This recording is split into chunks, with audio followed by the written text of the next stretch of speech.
This podcast has been brought to you by Voyager's World. We are building the most amazing hospitality network. Very happy to have you here. Cheers. Thank you for having me.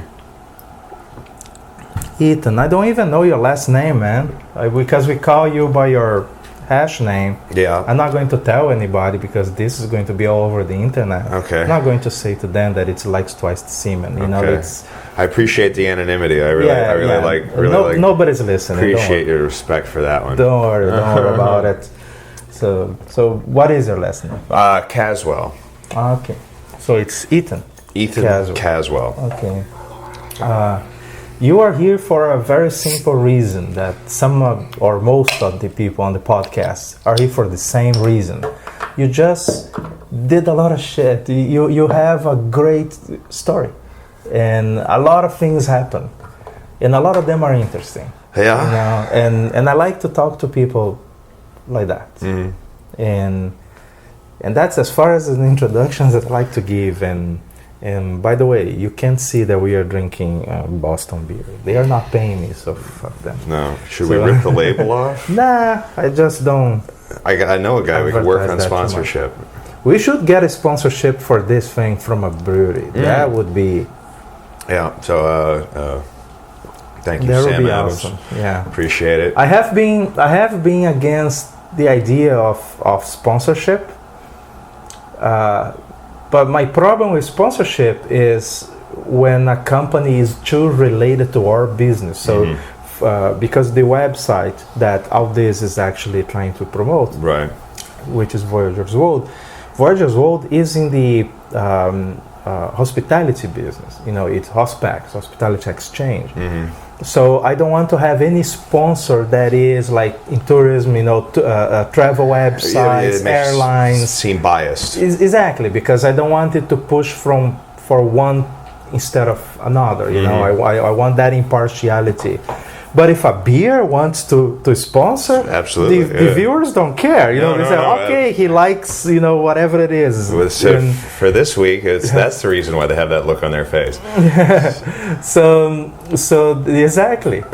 So if it is very unrelated, like a brand of beer or I don't know. Fishing, I don't know. The Joe Rogan podcast had the flashlight as a sponsor for a while. You should get you should have the shake weight that it worked for you. Yeah, that isn't that also that light that you do like this and it accumulates energy that charges by doing. We should get a bunch of those for the hash. That'd be great. Something like that. Well, it's interesting. This. Sponsorship has always been an issue. If you're going to do traveling, you either have to fund it yourself or you have to get sponsorship. Yeah. And then trying to find a sponsor, it seems like is banging your head against the wall because you're just somebody trying to get a sponsor when you're trying to travel. It's very tough. It's not impossible, but it's tough. And when I was preparing to do my second run across America, I got into some late stage negotiations with a company that they were considering sponsoring it and then doing other runs in other places of the world. Was it in the industry? No, that was before Voyagers existed. So I didn't have this in mind yet at that time.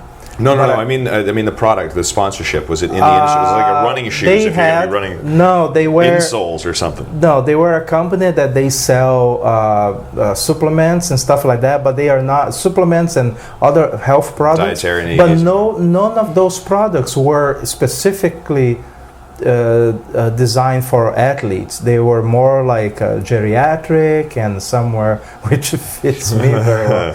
So they were in other areas, but they were about to release a new product that one was designed for athletes. They wanted to compete with energy bars, but with gel. And so they wanted to tie it up, you know, the marketing and align with the release of the product and all that. In the beginning, the conversation was excellent, and they were very kind and very nice. And I went to Orlando to the headquarters 2-3 times to talk, and we set up all this strategy. I told what I needed and all this. And in the context of their marketing budget, of their advertising budget, what they were going to spend with me was going to be like 1%.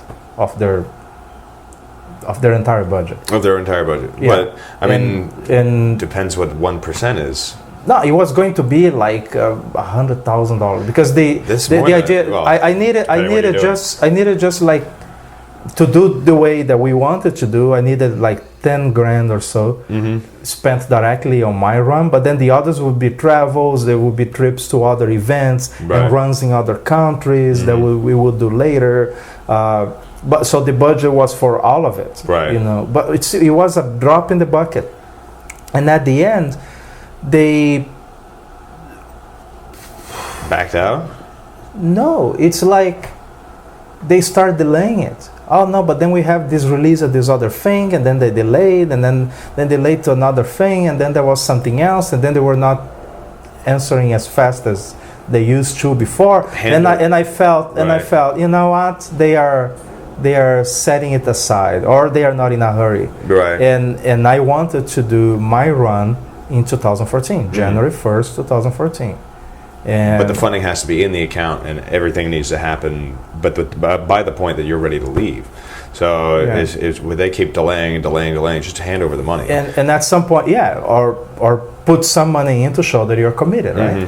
And so when it was 6 months before the run, I called the guy that was my contact in, and I said, "This is it. If I don't see you guys commit to it this week, I'll just forget the entire thing." Right. And not even him gave me any response. So I don't like that. I would much prefer if they just said, "No, we're not interested." Yeah. You know? Yeah. Instead of getting dicked around in games and his phone calls, and you're more focused on just trying to do. There's enough going into a trip, going into it, let alone the BS of dealing with sponsorship. Exactly. So and then after that, I thought, I'm going to just do this for the fun of it, and I knew it wasn't going to cost too much, to me, the way that I can do it. Right. So I thought I'll just do it for the fun of it. But there was a consequence. There was a cost consequence to it. The first time I was raising money for a charity, right? And so when I would meet people on the road, or I would give a radio interview, or whatever happened, I would tell people what I'm doing. And some of them would go online and give money to the charity, and some of them would just open the wallet and give me whatever they had. Yeah. And so I did the entire run spending zero. I mean, they gave me more money than I was spending anyway. And just with the money left over, plus the money that people gave directly on the website, I raised some money that made a little difference to that charity. Yeah. And it was, but it was an orphanage. Yeah, it was an orphanage, and they built a well, a kitchen. They put some shingles on the roof, and they bought 3 chickens, and that was it. You know, that's what the money did. But I felt very good about it. I felt very good about it because all right, so now they have a well and the chickens. Yeah. But then on the second one, people would ask why I'm doing it, and I would say, just because I want, you know, or I would. That doesn't sound. I avoided to use the phrase, but sometimes I had to. I would say, I just felt like running. I just felt like running. All right, Forrest. So sometimes I would say that, and people are sympathetic, and they want to share a beer, and they want to talk, but now they don't give money. No. Because you're not raising money for anything else. Right. It's just for you. A guy just having fun is something that people can connect, but it's in a different way. Right. They want to connect in the sense that they want to hear the story. So now people were not giving me any money. So at the end, this trip cost me around $3,000 or so. So, but with that, you're put in a different mindset. All right. So at the point of introduction, you're put in a different mindset from how you introduce yourself. If you're doing this for a nonprofit, you're doing this charitable, and you're spending your time, you're still having fun with it, because you're still conveying the enjoyment of the act of doing it, because you've committed to the act of doing it. But at a certain point, at the initial introduction, and when you tell them what you're doing it for, if they think it's just for fun, the envy kicks in, and they would love. They'll sit there and they'll have a conversation with you, so they're blue in the face, which makes for great. If you can fund it for yourself, and just go out and be that free-spirited individual that just lives in wherever you're existing, whether or not you're traveling through or you're living there, is the relationship that you get with people will far be more welcoming. But there were also some other differences, like for instance, on the way that I enjoyed, the way that I party along the way. The first time I already knew the hashers. Like I met the hashers for the first time during my third week of the first run. But because I was doing that for charity, and there was occasionally some media and people were recording and sometimes we were sharing those videos and all that, I was being more careful. I wasn't cursing, I wasn't passing out drunk on the side of the swimming pool. Always helps. I wasn't. Wait, so this was on the second trip that these happened? On the second one. There are photos of me covered in beaches. There are all kinds of things. But that's a different trip. That one you paid for. That's the one that I paid for. So I was more free to do what I wanted. Yeah. Also, I was more free to change the itinerary if I wanted. I ended up not changing. Yeah. But I knew that I could.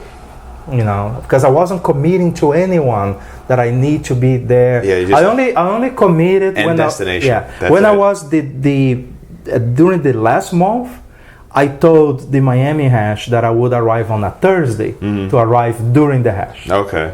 Were you here that time? No. The same hash that you got back on, or what? This last time, the same day that you came back, was the same day I came back. That was my first hash back. Was your first hash back? All right, so you were there. Yeah. Okay, When this year? No. The 2014. 2014. No, I wasn't. No, this was 2014. I wasn't hashing that. No, okay. So I arrived. So when I promised that I was going to finish on a Thursday. So as I was approaching like Lake Okeechobee and all that, and I start counting the days, I thought, oh shit, I'm in trouble. Wait, because no, I was about 1 day late. Oh. So slow down. Tell them. Oh, sorry, wrong week. Yeah, no, and I thought, fuck, I'll make it Thursday. So I had 3 days. So I chose what are the most boring days. Those are going to be around Lake Okeechobee and those 2 days arriving in West Palm Beach. So those 3 days, I made like 36 miles, which I was already higher than my average because my average was 28. So I did 36 miles in one, and then I did 43 and 45. Damn. Just to make up time. Yeah, and I could only do that due to the amazing powers and qualities of Vicodin. Because I was taking Vicodin every 6 hours. Really? And the next 2 days I had to keep taking it because the pain, the inflammation was still reducing. Shit. So I was on drugs from Lake Okeechobee all the way to Broward. Oh God, that's a hell of a trip. There's some times that I'm surprised you didn't just stop and talk to trees. I probably did. I don't know. If it were to get to that point, the body is processing it different than if you take Vicodin and stay home. No, absolutely. Yeah, you just sit on the couch and veg out. It's like you take LSD and walk 26 miles. It's like half the potence. Okay. It's much more smooth. Yeah, I haven't taken it all that much, so I've had 2 different circumstances. Both of them were more in a mental enlightenment frame of mind, instead of approaching it instead of more of a recreational, let's go for a jog kind of thing. But that's the way that I smooth it out. Walking a lot. Why push? Why make that push though? Because I like walking so much. I understand that, but if you start to, all right, so dial back and enjoy the trip that's between there, because there's a lot of great camping you could pull off.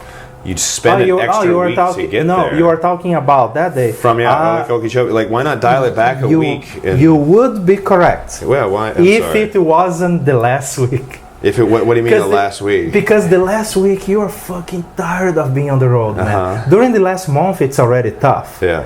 But you are on the road for 4 months. Yeah. The idea of delaying anything becomes really difficult. Yeah, I did South Florida pretty quick once I got back. So exactly. So during the last month, I mean after I would say after Perry, in Florida, where you take the turn to the south, because you're going east all the way to Perry. After Perry, you turn south. From that point on, I was like, let me do as much as I can. Every day I was really pushing it, pushing to the level of through the pain to make as many miles as possible because I couldn't stand it anymore. It was very painful psychologically. I can appreciate that and understand it. Yeah. So yeah, it would be a sensible decision to delay for a week. Just dial it back. Like if it gets to the point of starting to put your physical self through well, I can understand the wanting to just muscle through it and the pure determination, because that's what it is at that point. Is you have the determination to just cut to it and finish what need be done. I've had a couple of trips like that. It's just everything's going wrong. Everything's going wrong. And the last week you are so psychologically drained. That I even remember the story of this French girl a French journalist. No, not journalist. But she was an athlete, and she decided to go from New York to France in a rowing boat. And not the first one to do it, but it's still a very impressive trip. And it takes like 100 days or so, or a little more, a little less. And she went, and it was okay until she was about 10 miles to her town in France. And then the wind pushed her back away from the coast. So the next day she had to row, and she got really, really close, and she was exhausted, and she had to rest. And the current and the wind pulled her back. It wasn't. She chose that place because it was her hometown. But it was that was not a very good choice for landing. And then there was the constant chatting on the radio and of people asking, so are you arriving? And then the media is there and all the relatives are there and everything is there. And the pressure was so much and the coming back so much that she gave up. The last 10 miles. The last 10 miles, looking at her town, she gave up. She gave up. Okay. Because you are too drained. And also you have no patience. I'll tell you this. This is what really one of the biggest changes in me. Because of these 2 runs, being 4 months most of the time quiet, most of the time alone. You are meeting with people along the way, but they're not with you all the time. So I would say, in average, I was 23 and a half hours a day alone. And for 4 months and a half the first time, 4 months and a week the second time. So I learned to be quiet during that time. And since then, my patience with idle chatter is none. Like people start talking about politics and Brexit and football and shit like that. I don't do that physically, but mentally, my eyes are rolling inside the orbit. You just stare at the horizon behind them. I see through them. I see the universe through them, and they lose me, and I have no patience for it. But you find that like an urban utopia is like all these suburban areas. It's lacked of people that actually travel. Anybody who starts to get in that day to day, everybody else knows their problems. Now they need to tell somebody new. So perhaps, during the run, I met many people that they saw in me a chance to talk about something that they care, and that was interesting, because they wanted to talk about their conflicts, about their doubts, about their dreams, and those conversations were fantastic.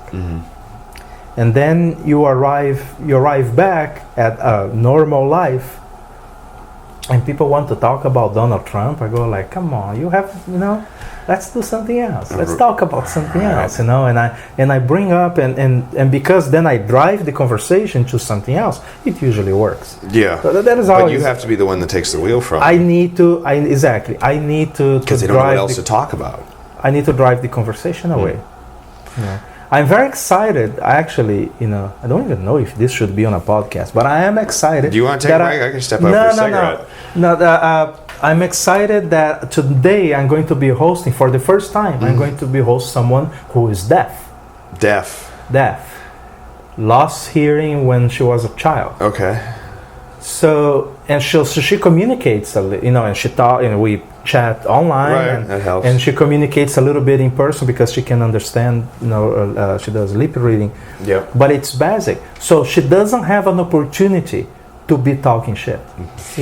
She has to be talking good information. She has to be economical on it, or she has to be writing. I think all humans should speak that way. I think the conversation is going to be the best ever. Yes. Well, it cuts to the point, and it's a very direct conversation. And if there's something that they see or they can relate to, it's really easy and it's to the point. That's why it's another reason why I like enjoying speaking to people with the language barrier. That they're working through it. That it's very clear, concise, and they're doing their best to convey the message. And it's just kind of what you're picking up, and your response just has to be as short.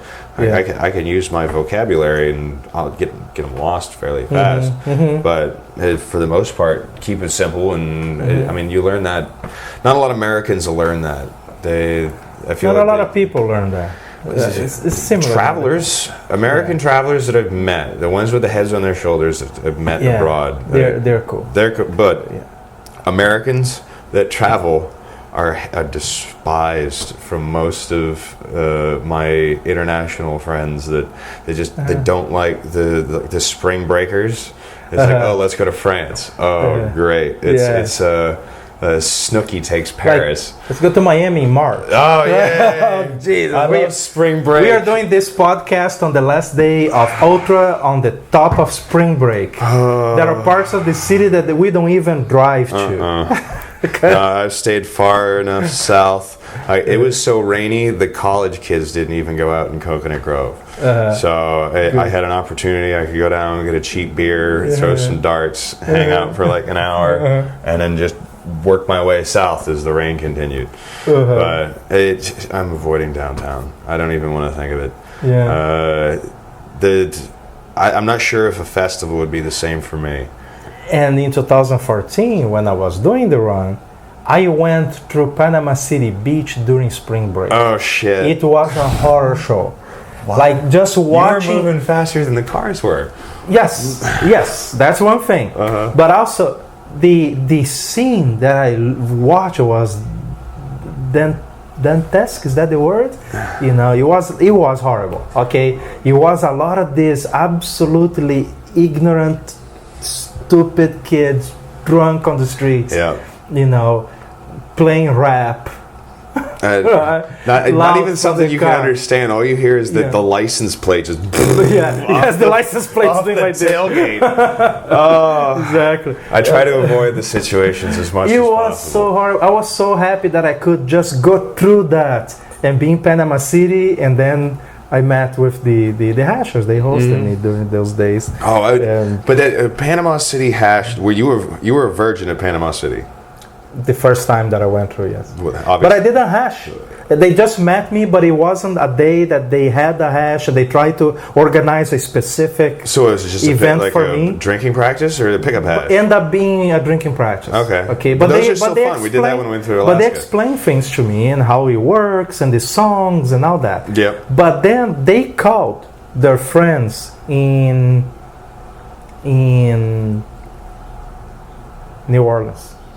Because the next stop that I had contact with hashers was New Orleans. Yeah. So when I got to New Orleans, they knew that I was coming, and they had they told me that if I arrived in a different day, they would do a hash just for me. Okay. But I arrived during the day of the superhero hash. Oh, Jesus, Mary and Joseph. So I arrived. Wait, was this? I was watching. I arrived in the middle of the hash. I saw all these people running, dressed like superheroes. Was this with Voodoo? Voodoo hash. Voodoo, okay, yeah. Voodoo hash. And then they called the hashes in Houston. And then Houston, they did a hash the day that I arrived. Yeah. It was awesome.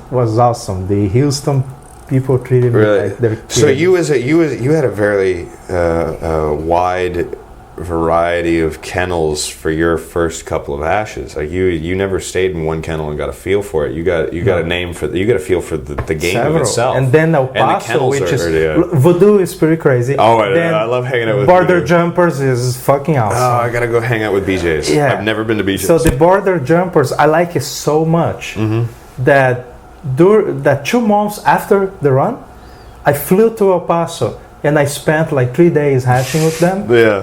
And then they put me on a train to Houston, and I spent like 2 days in Houston hashing there. No shit. And then I flew to Europe for my first trip in Europe. Was this this was 2015? 2011. 2011. Oh, this is 2011. another trip. Damn. Yeah. So yeah, it was my first trip to Europe. Okay. So I went. It was the first time that I traveled to 2 cities specifically to hash, and it was funny that during an interview in 2014, I gave an interview to TV. Oh, great. Do we In have El a Paso. clip? Do we have a clip of this? That is a clip. There is a clip. It exists, but this part they Where do I cut need to out. go? They didn't make the cut because they asked us how. Is this the first time in El Paso? I said no. I have been like 5-6 times here, meeting my friends and all that. They said, "Oh, so you like El Paso a lot?" I said, "No, are you kidding? This place is a hole in the desert. I don't like this town at all. I just happen to have a lot of friends. They are not going anywhere, so I have to come here." Oh. That didn't make it to TV. Put that out. Drop that one You out. should see the face of the reporter. She was going like, "Oh my Oh god!" my god. Yeah, Jerry's gonna have a field day in a film room. That was so funny. But that's and just they were in the back listening to it, and they were like, oh no. Yeah, because the hash would get a friggin' boot out of that. and she asked, "Were you inspired by the movie Forrest Gump to do this?" I said, "No, I just felt like running." I just felt like running. Oh Jesus! But that's just it. Where was this again? This is El Paso. El Paso. They get stuck with. I can't watch the news anymore locally. That's pointless. I don't watch the news for years. But it's that same mentality. It's like what's new, and then when all of a sudden you give something counterculture, either you're something to be stared at or something to be mocked. In Mississippi, they did an interview with me, and it didn't make it into the air. And the reporter that did the interview actually called me the next day because they were considering doing another take with me, getting out of the city and all that. So he called just to say that they were not going to do it and all that. And he said, and actually, your interview didn't make it into the air, and it's not going to. I said, what happened? So yesterday a guy delivering pizza, he fell off the car and he nearly died and all that, and that was more newsworthy. It was more newsworthy. Yeah, he said that in a very, very ironic tone. Like, I'm sorry, a pizza guy fell. Like he's apologizing for it, you know. But yeah, that was the point. Well, you know, a guy falling off the car delivering a pizza was more interesting than a guy running across the country. Apparently, Yeah. I get tired with general news. I prefer to stay on the road if I could. If I could constantly keep the income to stay mobile, I would. But it's become an interesting battle between making money and the pursuit of passions. Yeah, it's very nice when we find a way to still do the same things with less money, because then we know that we can work less, Yes. or we have more flexibility. But there is a certain point at which if you squeeze it further, then you get into the homelessness lifestyle, and you don't want that. Yeah, At least you don't want that for long Or periods. fancy homeless. Yeah, but you can do that for short periods, or you can do that with a level of comfort that is okay. You know, like if you have a car and you have good equipment and a nice network and all that, you can keep it rolling for a while without problem. But it's one way that I can exemplify that is one day that I was in Alabama, I think, and there was this hotel. It was a Marriott, and I was camping under the bridge. Literally, I was under a bridge, but the road would go back, and then there was the hotel, so I could see the hotel from where I was. Right. I had the money to pay for the hotel, but I chose to be under the bridge. Yeah. It was the first time that I actually camped under a bridge. That because I always had this mental block against bridges, because I would feel like a homeless. But because I had the money to pay for the hotel, You didn't feel like a then homeless. it felt okay. I felt like an adventurer. Right. So, all right, I can stay there, but I decided to stay here. I can pay for it. Urban camping. Yeah, I thought, fine, I'm okay. But if I didn't have the money to pay for the hotel, that would be a tough night. But that again goes back to the frame of mind in which you're at and the point that you're experiencing it. Is I don't know, trying to stay directed towards travel. It's always been a passion to just continue to get out and go. But it's for so long as I have that oasis, and then all of a sudden it's that sudden burst of opening the universe, and it's like, all right, here's this trip laid before you. Have the opportunity to do it. Go. Without hesitation, I'll say yes every time. So we were talking about this homeless thing, and I remember a talk that I watched on TED.com with this lady that she was homeless for 2 or 3 years. She used to be a journalist or something, or a writer. And she had some problems, and she ended up leaving her car for 2 or 3 years. And she was telling about the mechanisms she found to cope with some of the problems. One is that one of the solutions is that when people ask where you are from, you have to have always the same answer.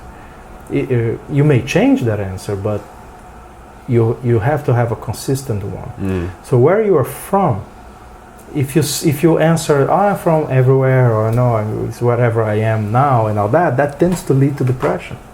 It's a trap. So she used the address of her mother. She said, I'm from whatever, or you can pick any address, but always say that you're from a certain place. And because it's for also to yourself, because you're listening to everything you say, and then you feel that you have a little more mainstream answer to that, and it doesn't reveal evidently that you are bouncing from one place to another. So that was one thing.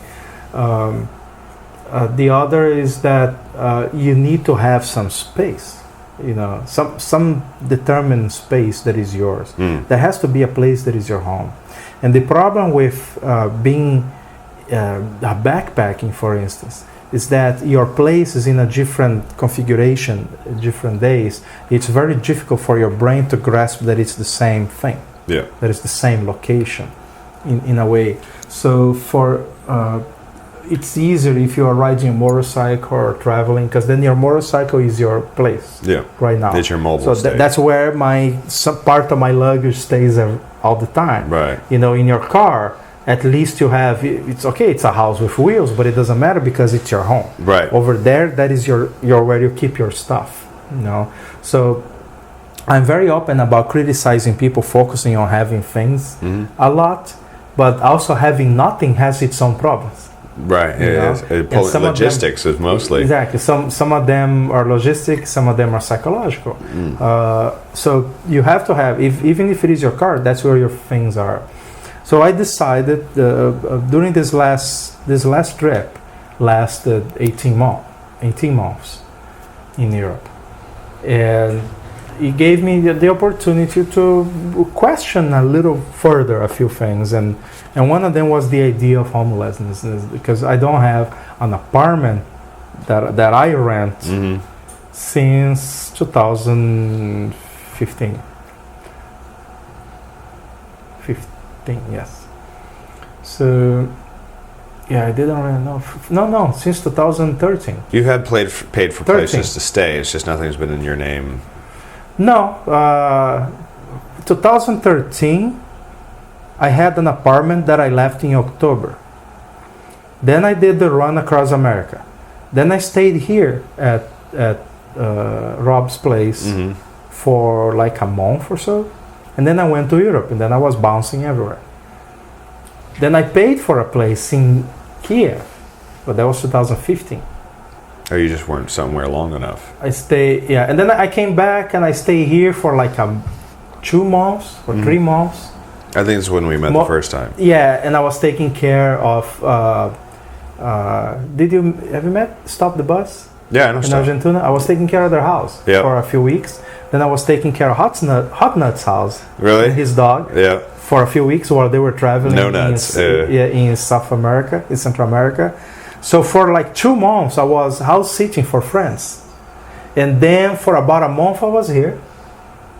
And then I went to Europe. I spent another 18 months. Yeah. Right. Over there, I paid for an apartment for a year, but it was on a weekly basis, and I could leave anytime. And I knew that I was there just because of winter. Yeah, right. You know, as soon as the weather was good, I would leave. Stuff, yeah.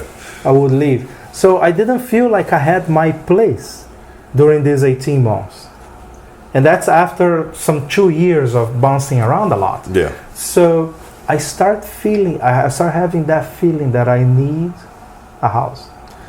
You don't need a house, you need a living space that complements the way you live. No, but I'll explain to you the house. Okay. So I thought I need a house. I need a home to have my stuff. Yeah. At the same time, I want to travel forever. Right. I want to keep traveling. You know, indefinitely. When people ask me, so how long you want to do it? Indefinitely. I have no idea I'm the same when way. I want to stop. So I thought, there is only one solution to this. It's the boat. Because then I can travel, but I'm bringing my home with me. Yes. Then I have a house. Yes, and yes. Yeah. It's just the house keeps moving around the world, you know, in a slow pace. But I can be traveling and taking the motorcycle and doing things, but I always go back to the boat. Yeah. And then I'm going to solve that equation. How do you have your house and travel at the same time? You know? Just having the amenities and what you need to be sustainable. Yeah. Which sailing vessels are more sustainable. I think they are if they are big enough. If they're big, yeah. Well, if you're going to be limited to coastal areas, you need to have transportation inland. So being able to have something like that on board a vessel, you now increase the size of the vessel in order to be able to take that amenity with you.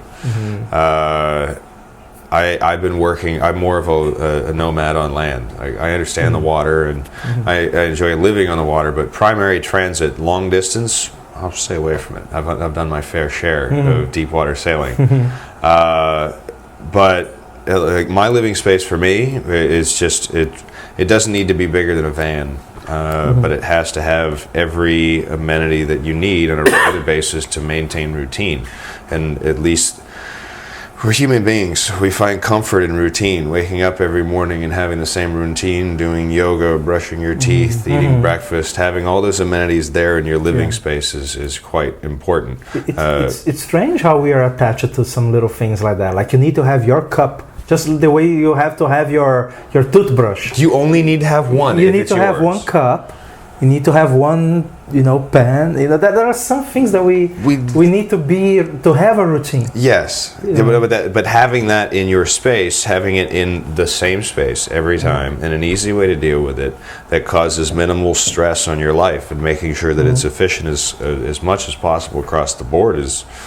I don't know. It's what I've been trying to work for ever since the travel bug bit me after my military service. I traveled so much while I was in the military for the U.S. that I got to see a lot of the states, but it was always on somebody else's direction. You have to go here. You have to do this. You have this much time in between here and here. Enjoy your time. Get back, and then you're going to go somewhere else. It inspired my trash. Well, for a lot of the work that I did, my first 2 years was in the U.S. Coast Guard. I worked as an honor guardsman in D.C., in which we did funeral ceremonies throughout the country for fallen either past or current Coast Guard members. And then also did dignitary escort and foreign liaison work on the Tomb of the Unknown, the Pentagon, stuff like that while I was in. It was a lot of fun, but it's only because my father worked for the government for 24 years, and he was INS, immigrations and naturalization services back in the day. I kept saying that people should join the immigration with the DEA, the ATF, and the Marines. Put them all together and create the INS, Immigration and Neutralization Service. Oh no. I can understand the Marines. Yeah, just put them in a watchtower. It's Gitmo all over again. But I got really bit by the travel bug after that, and then it was just, you realize those things that you miss as you're traveling extremely light. When I went to South America for the first time, I went with a backpack and a duffel bag. And that duffel bag worked its way down to practically nothing, and that backpack worked its way up to almost a house. But it was living in that space and realizing that I started with a very minimalist approach, and finding out what those core necessities were in my life, and then from there built a routine around that to expand out into it. I'm still working on perfecting it, because I still have my good days and my bad, but for the most part, it's just you work your way around the core routine, and anything else that works its way in there is just the basic necessities that you have with you. You're able to cook your food. You're able to have a sanitary place to sleep and exist. You're able to have a place of comfort. More often than not, it's the point of having that amount of security is a place of comfort and security. When it breaks down to the five necessities of life, one of the keys is a secure place to sleep, to feeling comfort in your environment. If you don't have that anywhere along the way, your first five break down, and you can only work your way up so far. Whether or not whatever priority you personally place it in, if you can't have those securities in your life, you're doomed to just frustrate yourself. They will draw your attention anyway. Yeah, you know? and you constantly focus on it. It's like money. It doesn't take any of your attention until you don't have any. Right. You know, then it takes all your attention. But then when you have more than enough, it has no attention whatsoever. Exactly. It just becomes superfluous in the universe. Exactly. Finding that finite balance, just as a reputation that will precede you, will, like a movie star goes out and they'll get free food, even though they have all the money in the world to be able to pay for it. I said that in a podcast with this guy Michael Otte. I said, when we travel, very often we go to places and people buy us drinks and they buy us food and they treat us to everything. And who else has that privilege? It's only the very famous. Only the very famous. And then sometimes we travel and we have the freedom to choose, okay, and I want to sail, and we find, when we go sailing and we want to fly an airplane and we go and get a ride on an airplane and all that. Who has access to all those things at the same time? It's only the super rich. So by understanding networking and couchsurfing and hashing and some other things like that, we can have the lifestyle with the benefits that the super rich and famous have, without having the drawbacks that the super rich and famous have. I don't want money. I don't want the complications of exactly. money. They have a level of stress and complication that we don't need to have, but we have the benefits. So it's a very cool way if you learn all this, and part of what I work is dedicated to creating a knowledge base where people can share and connect and learn how to do it, because we are actually living like the rich and famous. Yeah, but we're without needing to be rich and famous. Right. That's perfect. If your reputation precedes you before you show up. I mean, that was one thing that hashing definitely provided for me, is that my reputation definitely preceded me. I hope we don't ruin it with this podcast. Thanks. No worries. I'm okay, Mom. No, but I would go to when I first started, you don't have a reputation. So you travel around, you feel out the world. And it's just much like working your way into any new social network. The first time that you go through it, you tread lightly.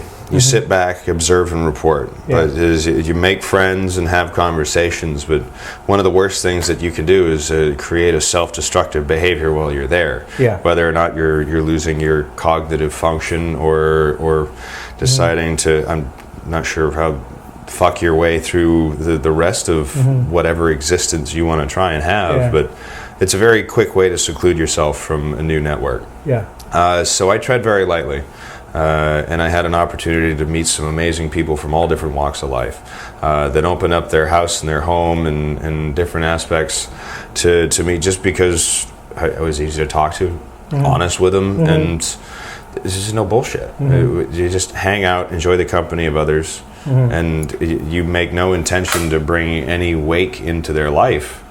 In fact, you try and always leave it, personally, I always try and leave it better than the way that I found it. Yeah. So it's, I don't know, it's a mentality that's lost, I think, but it's not something, it's just common practice. You have to practice it. Yeah. You have to practice that day in and day out in your normal Yeah, life. and it's a learnable skill. It's not going to happen to you naturally. You know, it's not, you don't do this by accident. You know, No, there's a very nice quote that I don't know where it's from, that says that the man on top of the mountain didn't fall there. No, not at all. It takes, But there's only one way to go after that. takes a decision Yeah. to get there. Same thing when I go to the marina. I always look at the marina and I look at the buildings, and the marina and the buildings, and you know, I keep looking, Yeah. and I keep thinking again like a mantra. I say, nobody gets here by accident. You know, you can be there by accident. Right. You can be there by default. All you need is a job. Right. You pay for an apartment and you have a box. But here takes decision. Yeah. And You commitment. know, takes commitment. It's not something that you can possibly get in without committing one way or another. Yeah, and I've lived long term on a boat, and it's not easy to put everything that you need in one space. That's easy enough for you to exist on the water and then on the land. Yeah. It's there's certain things that you got to work over, but with some of the newer technologies, with the solar engines on your dinghy, you can zip in and out and not have to worry about cost of operation. Yeah. Which is just, it brings your cost down to zero. Yeah. You just make sure it runs. When it breaks, you get a maintenance, but Yeah. you just deal with it when the time comes. Yeah. I always enjoyed the concept of living at sea, but dealt with the complications on a different side that is like, all right, this is the way it's always been solved. So it's the old building practices of vessels. I lived on some Coast Guard vessels while I was in. We'd spend months, 6 months, living on a 110-foot patrol boat in a little coffin rack and sharing common space. But then you have to share that common space with others, and they're not necessarily common. They may not necessarily live as clean as you do. So you're exposed to other things in your environment. But being able to take that security with you, I think would be definitely ideal. Sometimes I imagine myself in a situation like that, like sharing a space with people that I didn't choose, which is something that I definitely don't want to do ever. Even here, hosting a lot of people, you know, some of them I end up not liking, but I chose to invite them in. Right. You know, I have no one to blame. And when I have my boat, people that will be in are people that I'm inviting. So you know, I'm the one vetting anyway, so I'm okay. But I think that I could deal with a lot of things. Like if someone smells bad, that's okay. You know, I find a bunk upwind for myself. You know? Yeah, good luck moving. If someone is messy, fine. I keep my things tidy and I don't care. Yeah. But if someone is noisy, I have no way to block it. Right. And that bugs me a lot. You know, be louder.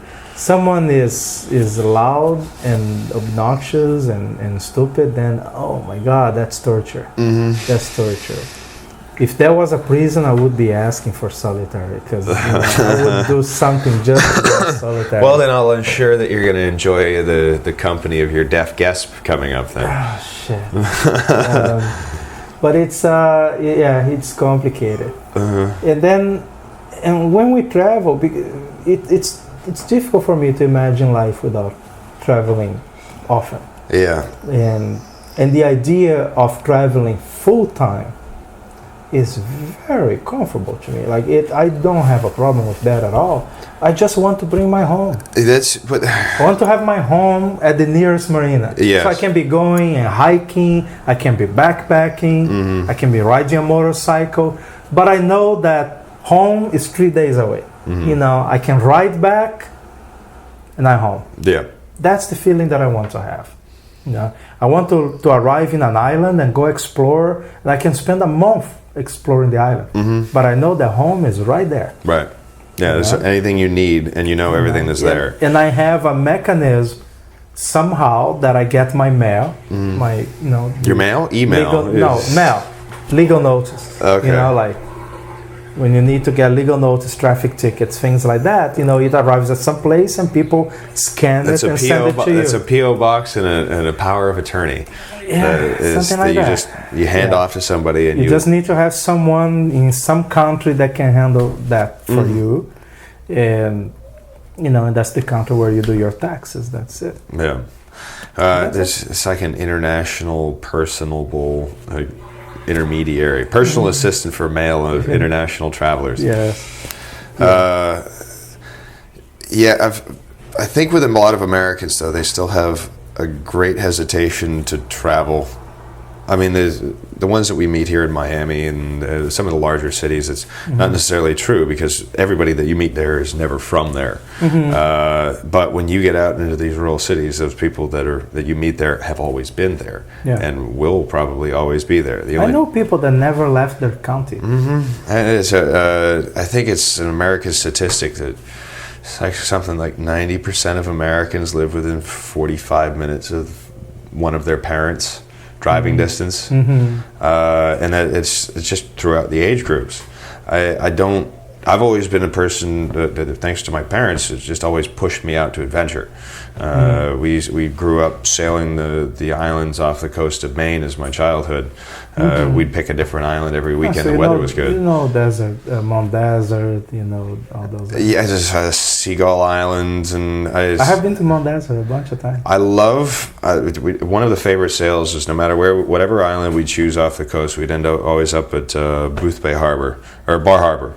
And then go out, get saltwater taffy, and get back on the boat, and then spend the rest of the next day sailing back south. But that's how I grew up. It was always exploring something new, and just kind of being fed that back later on as an adult. It was time. It just took. It was like a duck to water. It was easy enough for me to start getting out and starting to travel again. But it comes back to funding, and then bringing your comfort and all the other fun stuff. Yeah. Oh, the money thing is important. You have to find one solution or another to that. As skill. The solutions are very varied. Some people have very original, very creative ways to fund it, and others have very traditional ways. Sometimes I try to expose that here on the podcast. I ask them, so how do you pay for it? You know, but in our case, I think that how you pay for it is not as interesting with what you have been doing with it. You know, like the stories that you tell me of the Burning Man stories and the sailing and the going to Cuba. This Cuba idea is fucking awesome. Well, thank you. You know, that you had the initiative and discover how to do it. You know, for people that are watching this and wondering what the fuck are they talking about, you know, explain the idea. What are we going to do? So, a drunken as most usually start, a drunken conversation on New Year's Eve 2014 down in Key West laid me into a bit of a predicament, because I was starting to get cocky, saying, no, we could sail hashers from Key West to Havana. At this point, the conversation and talks hadn't even opened up about the actual legal aspects of it. It was just logistically, I could put together the boats, we could make the trip over. And then as the planning and everything started coming through, the legal aspects opened up just enough and some creative backdoor diplomacy, creative wording on particular pieces of paperwork to the State Department, we got the access to get into Cuba. So we sailed 42 hashers, or we sailed 36 hashers. We had 42 in total. Sailed 36 hashers on 3 different vessels from Key West on June 16th, 2016 to land in Havana.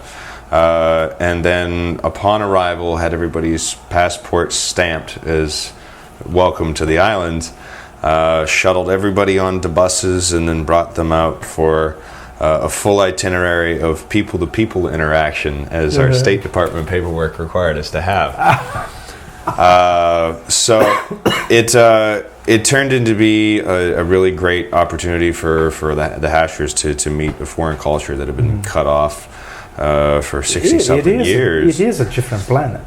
So bringing them over there and then doing the act of actual hashing is that the beautiful thing is that you can show up to any city and you have no idea where the hell you are. You just show up to an address and all you have to do is follow plops of flour and you'll get back to wherever the hell you need to go to. But somewhere along the way, the hair is going to show you something. So we had the good fortune of having a hair work with us in country that had known the terrain, that the day that we did trail, we had to meet up at a park at stumbling distance from the hotel, and then followed plops of flour all the way around. Oh no, marks of chalk all the way around Old Town Havana. You didn't use flour there? No, that was far too expensive. Are you kidding me? You're throwing food on the ground. No, that's terrible. That's true. If you see, you want to upset some locals. Yeah, Americans come to the look at these country fuckers. and they are throwing food on the ground. Why don't you sit here and throw a bunch of pennies into the air? It'd be great. That would be such a faux pas. Well, the intention of this was to set up relations with a Cuban kennel. Like, we didn't want to be sitting there pissing on anybody's shoes. So yeah, we were trying to be as diplomatic as possible. So no toilet paper. No toilet paper. No, we brought toilet seats. Throwing toilet paper. Toilet papers around. No, I ended up. So in order to inspire the hashers to communicate and socialize with the locals, I set them with a challenge, in which was a barter challenge, and I gave them 6 completely innocuous items here in the States, but over there has some barter value. So I gave each one of the hashers 3 flavored condoms, 2 tampons, and a can of tuna. And the intention was that all these things are something that they, like the flavored condoms, the prostitution in Havana. Not that I'm saying that I condone it or that I participated. We would never indulge on that. No, whatever. I tell you what, ladies, do whatever you want to. Yeah, my friends tell me about it. As long as you're having fun and you're doing it for yourself, I don't care what you do with yourself. Anyway, so the flavored condoms, I was not expecting. So when it was feminine products that they have a need for over there, I did not realize that their culture uses pads, not tampons. So I'm a guy. I don't know. I'm putting together the trip. So yeah, the tampons were utterly useless. A very good friend of mine was trying to barter some tampons with a couple of locals, and they got very upset with her and used some very choice words, in which she's a very small girl and very nice and genuine, and just hearing them snap back at her and her going off going "fuck you" from the other side of the bar is enlightening. So and then the can of tuna, a lot of the hashers ended up trading for cigars. A can of tuna over there is a fairly good trade for anything. So next time, pads instead of tampons. Pads instead of tampons. More condoms because they're very useful. Absolutely. Yeah, they use. I'm pretty sure the hashers use more than traded. And then always a can of tuna. But everybody got over there and everybody got back. Nobody got arrested before we left the country. That's a story for another time. But it was just one of those. The only one that got arrested is still in America. It was still in America. Yeah, as we were dealing with the paperwork in order to get out of the country, they became a bit extra scrutinous to one particular vessel's paperwork, and they picked up that there was an outstanding warrant on her. On someone. It was something that was just completely utterly stupid. Yeah. It was some business fraud, but it was against her company's business, whatever it was. Yeah. I had a friend arrested here once, and someone said, "Oh, you know, our friend such and such just got arrested, man." And so, but I was thinking, if there is anybody that I know that I would bet would never get arrested, that's the guy. And then he didn't know that he had a warrant, and it was because of outstanding parking tickets that he didn't know he had. Because if your parking tickets are not paid for a while, then they issue a warrant, depending on the state. That's ridiculous. And he got arrested, and then he learned that he had some outstanding tickets that never made it to his mailbox. So yeah, basically something is dumb with her. Yeah. But Customs and Border ran the background of everybody that was on the itinerary that was scheduled to leave on that one particular boat. And then they're like, "Oh, okay, well your paperwork's come through, but we're going to need to see every single person that's on that vessel down here just for a face ID check," which is complete and utter bullshit. So the just guys wanted to make sure they found the right one. Yeah. So everybody had to go down and paraded them up. And apparently, we come to find out the border officers were taking bets on over which one it was, because they didn't. All they knew is the warrant and the name, but they didn't have a photograph to go along with the warrant. So they were taking bets on people as they were walking through the door. Luckily, one of the other hashers ended up catching the entire arrest on GoPro, which has only been released to those individual, the individual in question, and their offspring, who is also a hasher, has been given privy information to this copy. But it was just something stupid. It put everybody in a hicks, and that put us on the 36 going over. We had 4 fly over from the United States and then 2 other from Europe, with the help of 1 other hasher in country. I'm so looking forward to go that way. That next trip, the next migration. I always wanted to go to Cuba. Yeah. But I never wanted to somehow join in with a bunch of tourists. I always thought that would be ridiculous. No. So I wanted to either go hashing or find someone capable of doing all the legal maneuvering to get a motorcycle there and then ride my motorcycle. I'm currently in the works of trying to get the first group of Havana Thunder to get over there. I know 2 Germans that did it. They brought their GSs to Cuba. Really? And but Germans, not Americans. Yeah. No, it's easier for them. But exactly. It still was a lot of work for them, because the Cuba doesn't have in the books any way that you can ride with your foreign license plate. So they had to register the there. bikes. That means they had to import them and export them. You know. And so the paperwork was. There's, ironically enough, during my travels, I've met another hasher who's done it in country with a couple of different vehicles, and has expedited the process down to just shy of a day. Now, if I can do that for about 60 motorcycles to go over on a transport that I have waiting in the wings, I'll make sure your bike and my bike are on there, because I got an 84 Ironhead in Dover, New Hampshire that needs to come down and get on that trip. That would be epic. So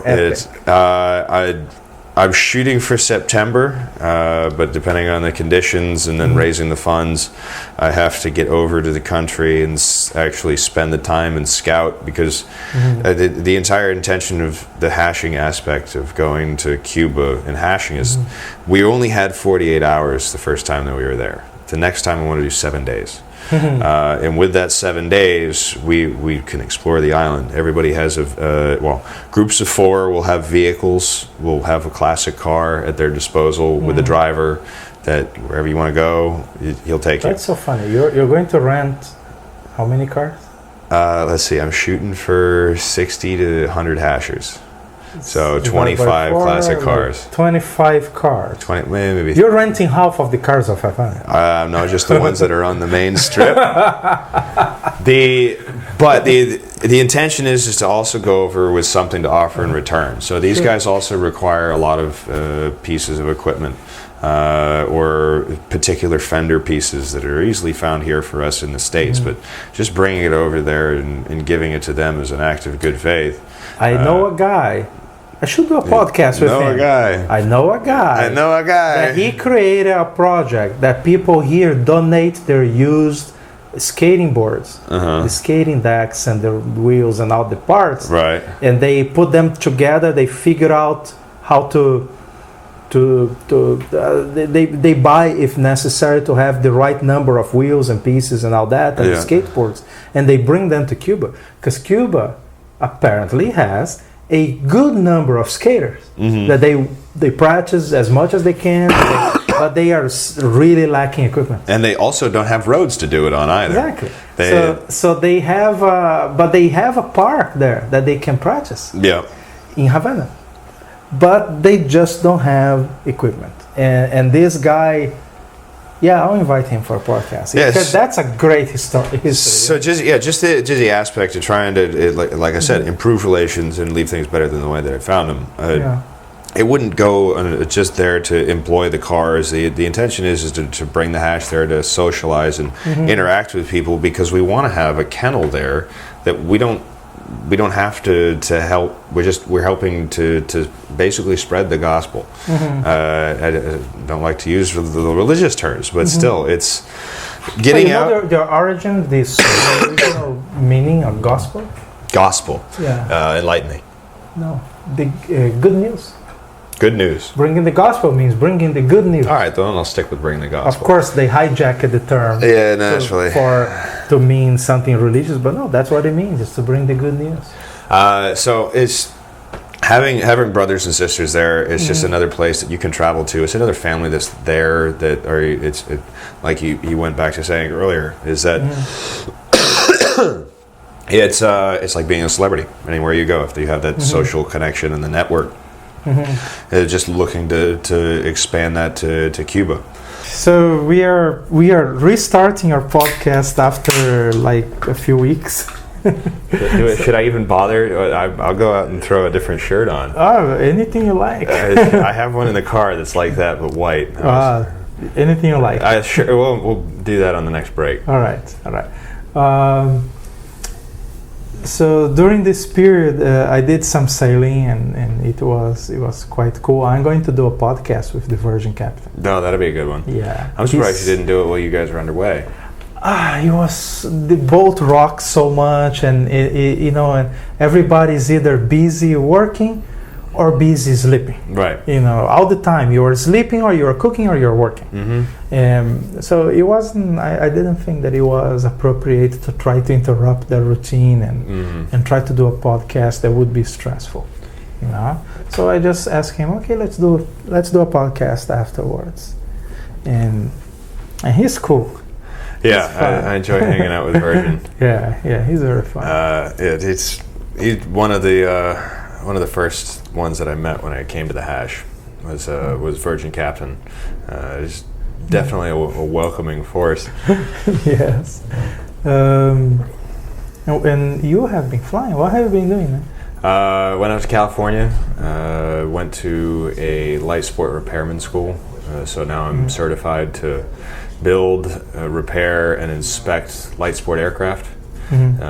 Basically, it's a step above an ultralight, a step below like a private aircraft like a Cessna.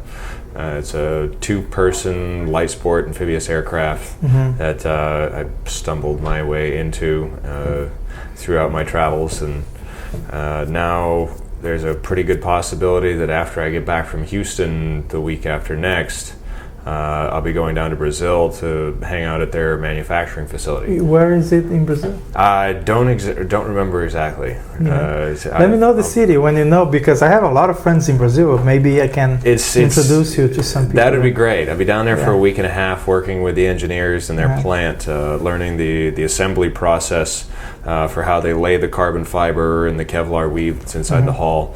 Also in the process of the building of the wings, the assembly of the aircraft, the installation of the avionics and the engine, and the fusing of the tail and the primary fuselage. So I'll have a more firm grasp of the construction of the aircraft, so when it gets here to the States, I'll be able to better service the aircraft.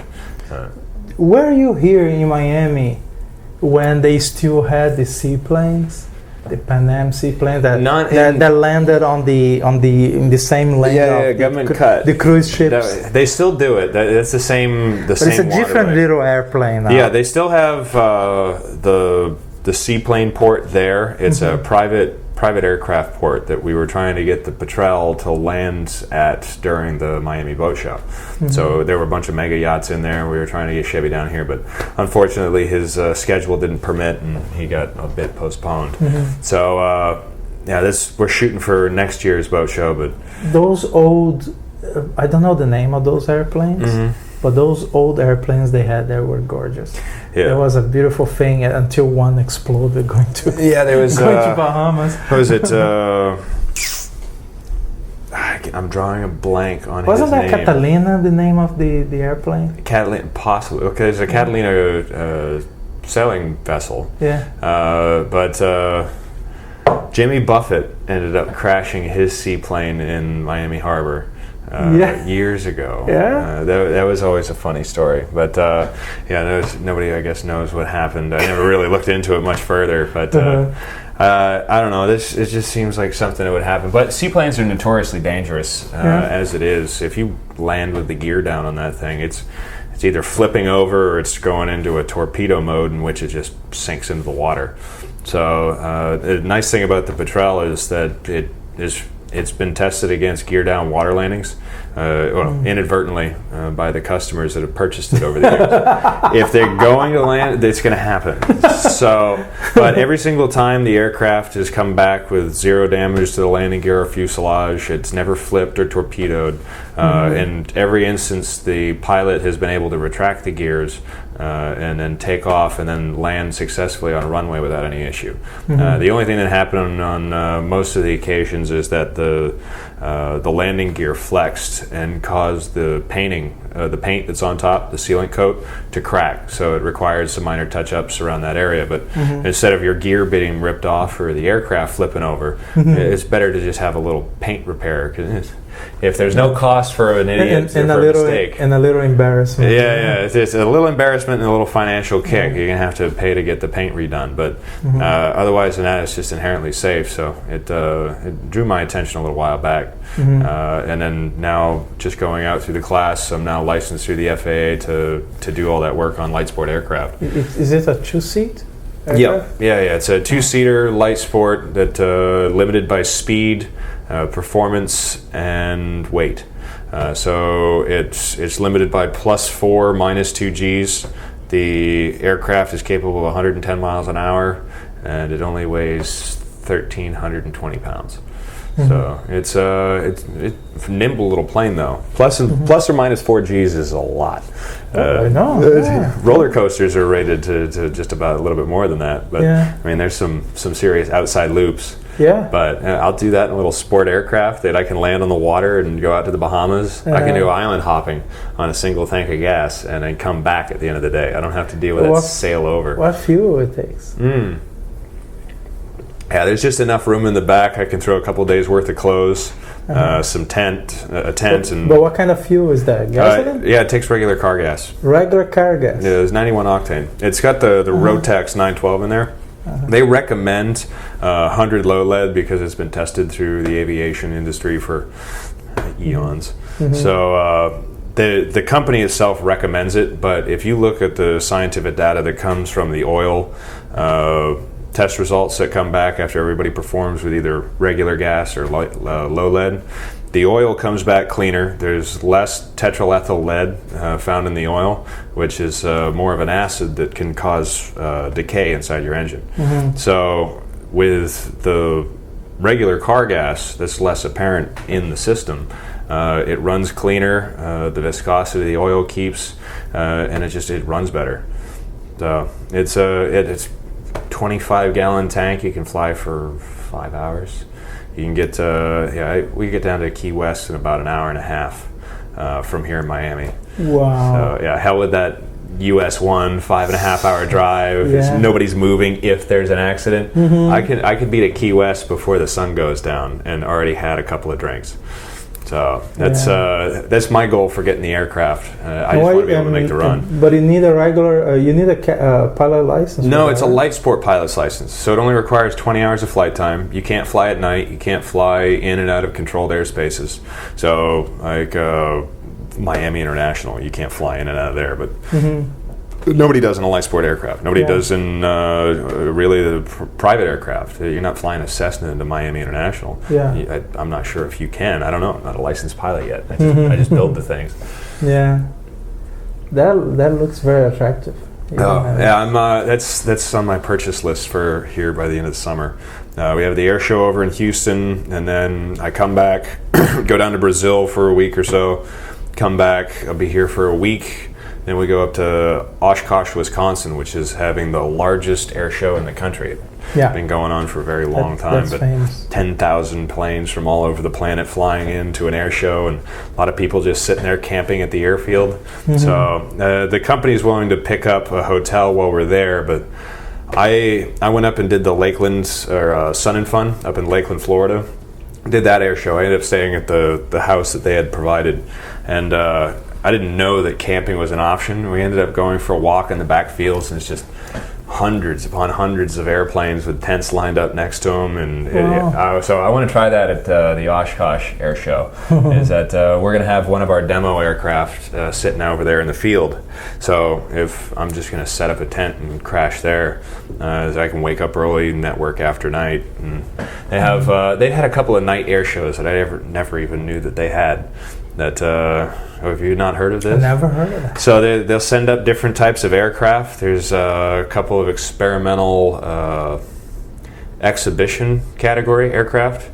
So there was a subsonics jet. It has a 40-pound jet engine in it that went up and did a night demonstration. They fastened like 10-minute burn sparklers, like long stream sparklers off the wings and a bunch of different pyrotechnics. So this thing's flying around up in the air, streamers going off the back, and huge explosions. You load the thing with jet fuel, fly at subsonic speeds with a lot of fireworks. Right. What could possibly go wrong? Doing loops in the air. Why not? Well, it was interesting because the subsonics jet was followed by ultralight glider. So they towed him up, and then he's at about 5,000 feet, and he kicks the same streamers on, and it's just silent. And he's sitting there, and he's dancing through the air. It was mesmerizing to go from the jet that you couldn't hear anything to just seeing fire fall from this glider button that was just cruising around in the air. It was something to see. So I have watched. I have been to a bunch of air shows. Like 4 or 5 maybe, and they have this, like here I saw the Blue Angels, I saw the Blue Angels, and the other is the Air Force One is... Air Force One? It has a different name. Well, it's Air Force Two if he's not on. Blue Angels is or Navy. It's for the Navy. They fly F-18s. Oh. The Air Force flies F-16s, but it has a different name. Yeah. Thunder, whatever. Thunder thighs. Something, whatever. Thunder pants, I don't know. But the most amazing, if you have a chance to see it, the most amazing acrobatic show that is an Air Force maintained thing is the one from Brazil. The one from the Brazil. Brazilian one is more fun to watch than the other ones with the jets and all that. Okay. The jets are impressive. When they fly over you, like, whoa. It shakes your world. I hate those things. It shakes your world. Yeah. But the Brazilian one has a better story. They tell that in a way that is more fun, that you can relate to. The airplanes are powerful. They are propeller, turbo, whatever, but they are propellers. but they are powerful. They are amazing airplanes. They do maneuvers that the jets cannot do. Yeah. And, They and go up. They stall. They do that snap flip. Those. They can do those stalls that but the story is better. Mm-hmm. The way they create this narrative of what's going on, and as if there are these 6 planes that are doing a maneuver, and the 7th is a young guy that he doesn't know what the shit he's doing, and then he's trying to join in with the others, and then one of the others ends up getting in trouble, and he helps. So he has that Disney. They give you style. A story to it. They has a Disney style story of an underdog joining in. It's perfect. The way they make it is well told. It's fun to watch. So I recommend. They call it Esquadrilha da Fumaça. It's a beautiful, beautiful show. I'll have to grab my phone during the break and figure out what city the plant is Do that in. now. Oh, Do that now. Here, if you can read it. Right that paragraph on the top. Near Campinas. Okay. I have been to these areas. Have you? Northwest São Paulo. It was outside of São Paulo. It's a little bit outside, like must be 2-3 hours from the city center, because São Paulo is always congested. Yeah.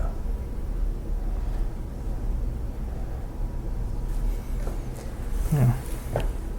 Well, either way. I will have some suggestions for you Okay. of where to go to eat there, and some places to see along the way.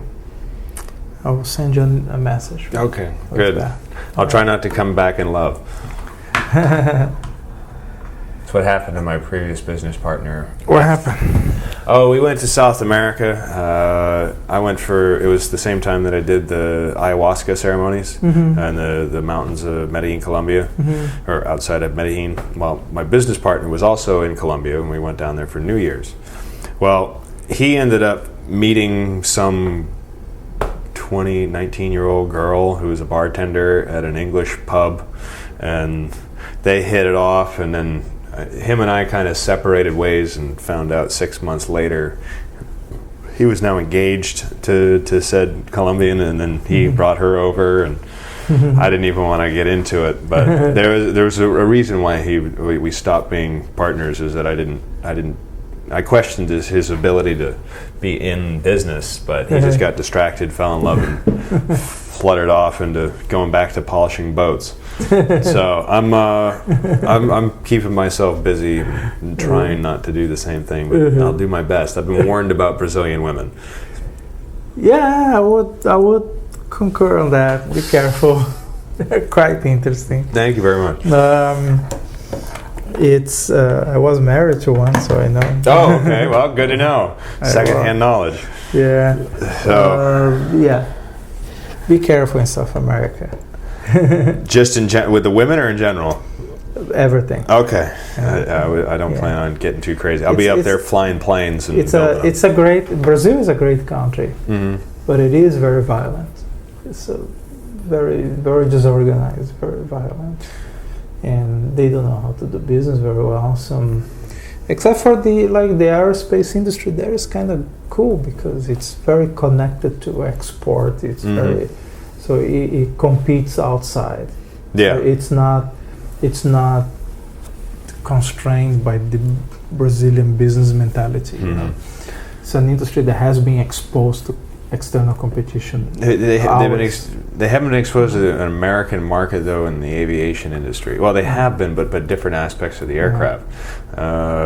I'm hoping that this aircraft, just with giving it a little bit more of the stateside support, it'll start flourishing a bit more. But they're not willing to jump on board until they start selling more aircraft, and it becomes a catch-22. Now, the competition with inside that same industry, there's an aircraft called an Icon A5 that is $100,000 more than the Petrel, and yet they have a 1,600 person waiting list, and these people aren't expected to get aircraft for years. And they've already put down deposits and everything. And with the accidents that have been happening with the aircraft, it's looking like people might be starting to jump ship. So, the petrol just being cheaper and available. You want to fly this aircraft, you can fly it next week. So it's and the support's been there. It's been tested for the past 20 years.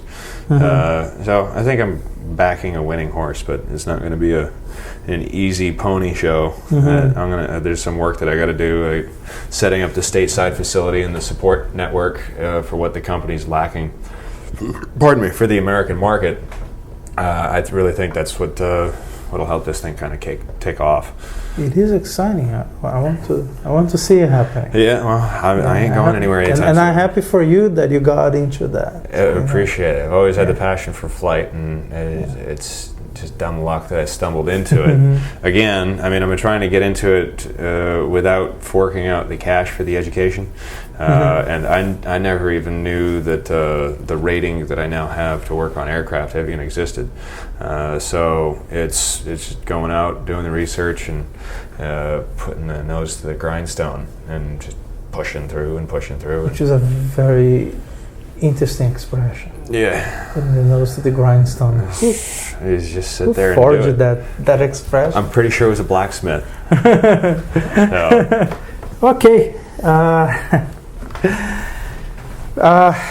Man, you have a good story. All that thing about going to Cuba and the boats and, the airplanes, and it's always something new. Motorcycles and airplanes and sailboats. Anything that moves. Things that move. Anything that'll cars get car. Yeah, it's keeping that smart car running. But yeah, I've always had a with thing. a lot of duct tape. Hopes and dreams, and it's okay. I got the other roller skate back at home. I'll just start driving the other one. But everything started out with cars. That was my first car. Was at 16. It was a '94 Chevy Camaro. Within 3,000 miles, I blew the engine. Had to replace it. So instead of paying to have somebody else do it, I just went out, bought a Haynes manual, and ripped the thing down from front to back, rebuilt the engine, put it back together. 2 months later, I hit a moose on the highway on my way back from Old Orchard Beach in Maine, and totaled my car. I had spent like 5 or 6 hours earlier that day detailing the hell out of it, polished. I even took the rims off, took the dust out of the inside of the rims, and polished everything up. It was like, I finally got this car cherry. And then I'm coming back from hanging out with some friends down at Old Orchard Beach, and we had just gotten past the toll booth on 95 going north. And we were going through the game preserve in Gray, Maine. And they don't have fences there. It's a game preserve. There's animals running back and forth. So their eyes don't reflect. They look like a shadow on the road. And me doing 85, straight through it. And I landed over the top of the car. We ended up picking it up for the drive. It slowed us down to like 70, 65 or so. Thing still on top of the car. Luckily, it was dead at the point of impact. I hit it so hard. Camaro's very low to the ground, so I saw it at about 50 feet. And you got one of two options: either you put your foot to the floor, or you hit the brakes. You hit the brakes, you slow down. You hit it, slides into the windshield, and takes you both out. I don't know why, but I hit the gas and straight through it. Broke the legs out before it even had an opportunity to start falling, and hit the T-top. And that steel bar that went in between me and my passenger pushed right through that thing and popped it like a zit. Everything went out the back. I found all the insides came into the car because it rolled over. I went back the next day, and there's two distinct blood trails. There was one, it was just like an arrow, and it went down, and it started from a big spot of red, and then it was a stream going down the road, like just a single, like somebody dropped a can of white paint straight down the road, off to the side, because the car went into the ditch after I hit it, and then came back up on the road. The second one looked like somebody took a basketball, soaked it in blood, and threw it down the road, because you see an impact, a spin mark, another impact, a spin mark, and then it goes off into the ditch. I followed it. It was the heart Looked like a deflated NFL football on the side of the road. Blew it right out of the heart. It blew the heart right out of the back of the thing. But my best friend in the world was sitting in the passenger seat. That was the day I almost killed my best friend, because the moose came through, and it was either I put it on my side of the car or his side of the car, and I put it on his side of the car. And it came through, and it hit him in the head. Luckily, the T-top supported it, because more often than not, a moose accident will tear the top of a car off like a can of sardines. It just rips everything. There's no support up there. It's a roll support, not a shear support. So those things snap right off. The roof is pulled back, and it usually goes in, creates a cavity, and then pulls the moose down into the car. Right into the passenger. Right into the back seat. Right into the back seat. Well, most people aren't killed by the initial impact of the moose, because everybody will duck down. The problem is that the moose doesn't die on impact. And after they pull over this, as they're starting to slow down and pull over the side of the road, that thing's still alive. That thing is still thrashing, and it starts jumping around. It'll kill most people in the car just by not the initial impact, but by thrashing inside. So yeah, my pastor and I we were on the side of the road for like half hour, 45 minutes. It's 3 o'clock in the morning.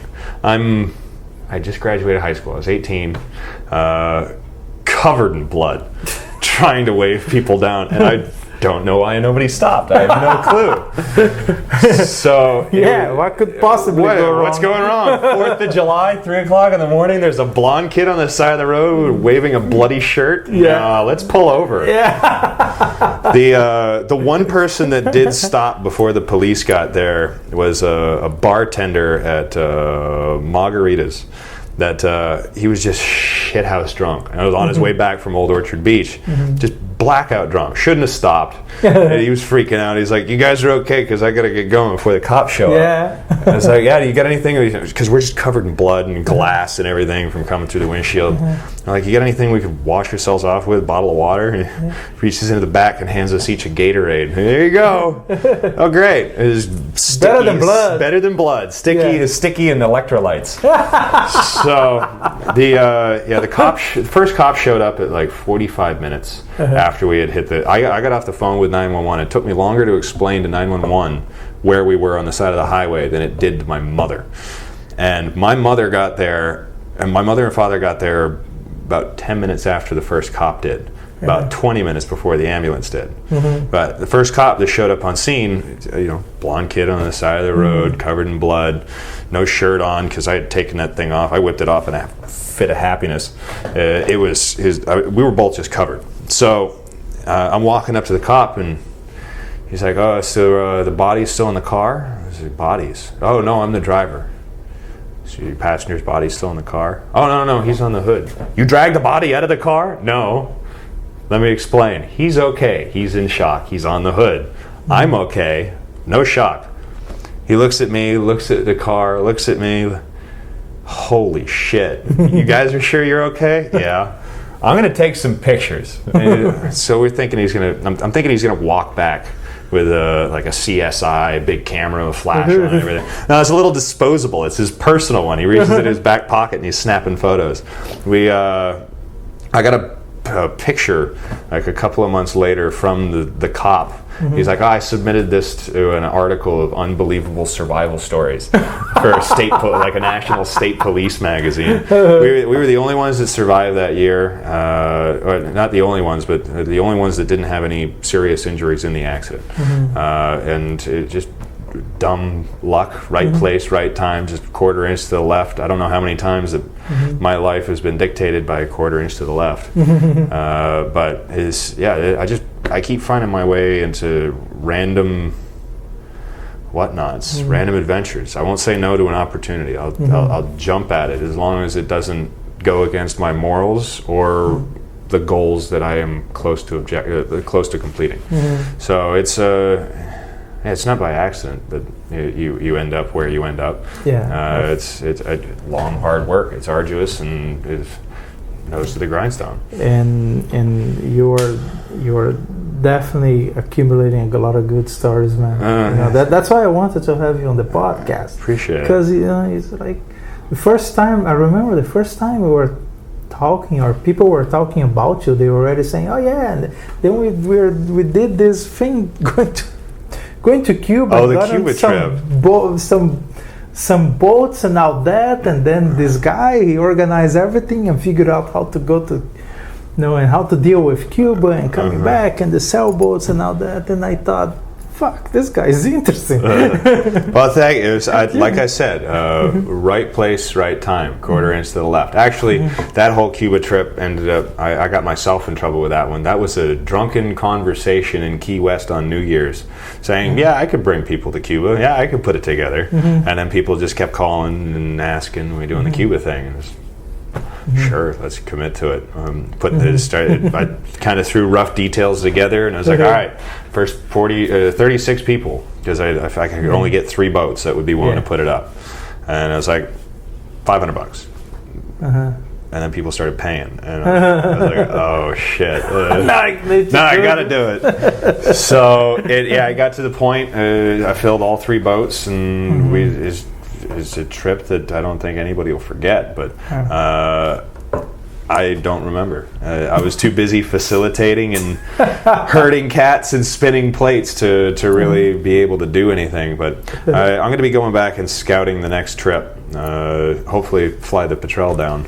I hope it will be at a time that I'll be here, and I would definitely join. I'm working. I got something in the works to try and get some motorcycles to Havana. That would be awesome, man. I would love to bring my motorcycle. Yeah, a lot of people do. And ride there. Yeah. I know it's not going to be cheap, but I would love the logistics of it. I can do it. I can right now. I can do it on a small scale with like 5 or 6 boats or 5 or 6 bikes. Now, getting you there, it's going to take about a week or 2 to get the license and everything in the country to be able to operate the motorcycle. And then you only got 30 days on your visa, so you get about 2 weeks left. But you got to be there for 2 weeks, and you got to stay there for a month while you're getting your bike registered. So it's going to take me getting into the country and seeing what's possible to either pre-register, or I got to explore a couple of different avenues.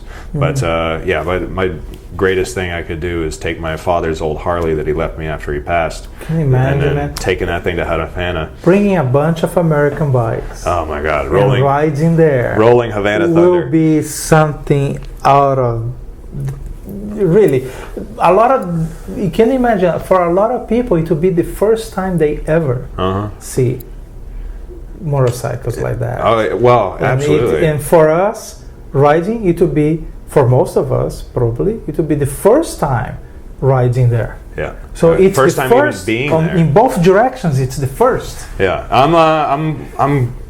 I've got some things in the backdoor channels that I'm trying to create more of a community outreach with the Harley event than it would be of tourism aspect. So I got to get creative with. Just please don't call it a Harley Davidson thing. No, it's going to be a rolling. Don't Havana let the Thunder. Harley Davidson bullshit marketing take over. Whoever's going to be able to pay the price tag to get their bike, you can drive whatever you want. Motorcycle. You want to bring your scooter over? Feel free, by all means. You want a Vespa? Go nuts. I can put like 10 more for every 2 Harleys. I'll get 10 Vespas and the rest all big bikes. Yeah. So that would be awesome. All right, man. Thank you so much for being here, and we have to do another one in another few months, I guess, because we keep accumulating great stories. I'll tell you, it'll be a long list of things to catch up on. Hair will be different. Shirt might actually be changed this time. Maybe a new shirt. And maybe another shirt. I'll go out and grab one before we end it. So, thank you so much, buddy. Thank you very much for having me. Love you, brother. Appreciate it. Thanks. We hope you like this podcast as much as we like to produce it. This has been made possible by the efforts of dozens of volunteers, supporters, partners, and visionaries that are helping us build Voyager's World. Please visit our website,